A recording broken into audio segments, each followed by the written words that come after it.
गरीब समोसे वाला। एक छोटे से गांव में जहां हर तरफ हरियाली और शांति थी, वहीं एक कोने में एक छोटी सी झोपड़ी में रहने वाला रघु नाम का एक आदमी था। रघु गरीब था, लेकिन उसका दिल बहुत बड़ा था। उसकी झोपड़ी के पास एक छोटी सी सड़क थी, जहां से गांव के लोग रोज आते जाते थे। रघु ने अपनी माँ की मदद से समोसे बनाना सीखा था।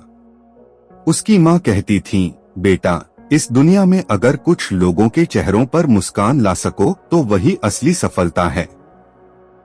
जब रघु ने समोसे बनाना शुरू किया तो उसके पास सिर्फ एक पुराना तवा, थोड़ा सा आटा और कुछ आलू थे। वह अपनी झोपड़ी के बाहर एक छोटी सी लकड़ी की गाड़ी लेकर बैठता और गर्मा गर्म समोसे चिल्लाते हुए राहगीरों को बुलाता। पहले दिन उसकी गाड़ी के पास सिर्फ 2-3 लोग आए, लेकिन उन्होंने उसके समोसे की तारीफ की। धीरे धीरे रघु का नाम गांव में फैलने लगा। रघु के समोसे की खास बात यह थी कि वह उन्हें बड़े प्यार से बनाता था। उसके समोसे में न सिर्फ स्वाद होता, बल्कि उसकी मेहनत और सच्चाई भी झलकती थी।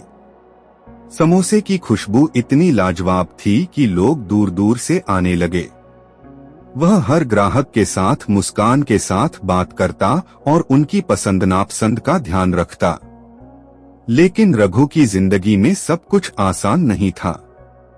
गांव का सबसे अमीर आदमी ठाकुर रामलाल उसकी सफलता से जलने लगा।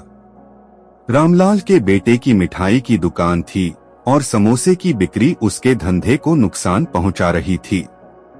रामलाल ने रघु को धमकाया, इस गाड़ी को यहाँ से हटा ले वरना अंजाम बुरा होगा। रघु ने विनम्रता से कहा, ठाकुर साहब, मैं मेहनत से अपना पेट भरने की कोशिश कर रहा हूँ, आपसे कोई दुश्मनी नहीं है। लेकिन ठाकुर रामलाल ने उसकी गाड़ी तोड़ने का आदेश दे दिया। रघु की मेहनत एक झटके में बर्बाद हो गई। रघु उदास था, लेकिन उसने हार नहीं मानी। उसने अपने दोस्तों और गांव वालों से मदद मांगी। गांव के लोग जो उसके समोसे के दीवाने थे, उसकी मदद के लिए आगे आए। किसी ने उसे नया तवा दिया तो किसी ने उसे तेल और मसाले दिए। कुछ ही दिनों में रघु ने फिर से अपनी गाड़ी तैयार कर ली। अब रघु ने एक नई योजना बनाई। उसने अपने समोसे में अलग अलग स्वाद डालने शुरू किए, पनीर समोसा, मेथी समोसा और यहाँ तक कि मिठाई वाले समोसे। यह गांव के लोगों के लिए एक नया अनुभव था। उसकी गाड़ी के आगे ग्राहकों की लाइन लगने लगी। रामलाल को जब यह पता चला तो वह और भी नाराज हो गया। उसने एक रात अपने आदमियों को भेजकर रघु की गाड़ी में आग लगवा दी। अगली सुबह रघु जब अपनी गाड़ी की राख देख रहा था तो उसकी आंखों में आंसू थे। लेकिन तभी गांव के लोग वहां इकट्ठा हो गए। उन्होंने कहा, रघु, हम तुम्हें फिर से खड़ा करेंगे।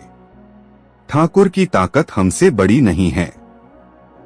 इस बार गांव वालों ने न केवल उसकी गाड़ी बनाई, बल्कि उसके लिए एक छोटी सी दुकान भी बनवा दी। रघु ने अपनी दुकान का नाम रखा गरीब समोसे वाला। उसकी दुकान पर एक बोर्ड लगा था जिस पर लिखा था, यह दुकान सिर्फ समोसे नहीं बेचती, यह उम्मीद और मेहनत की कहानी है।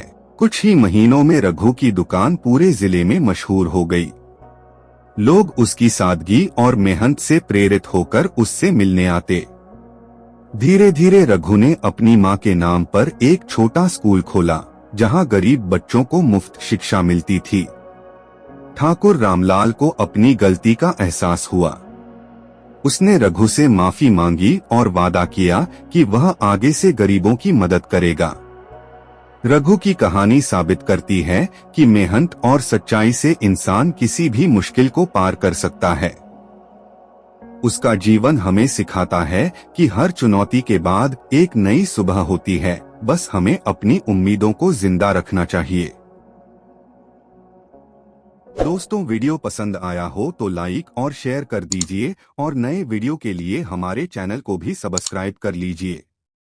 धन्यवाद।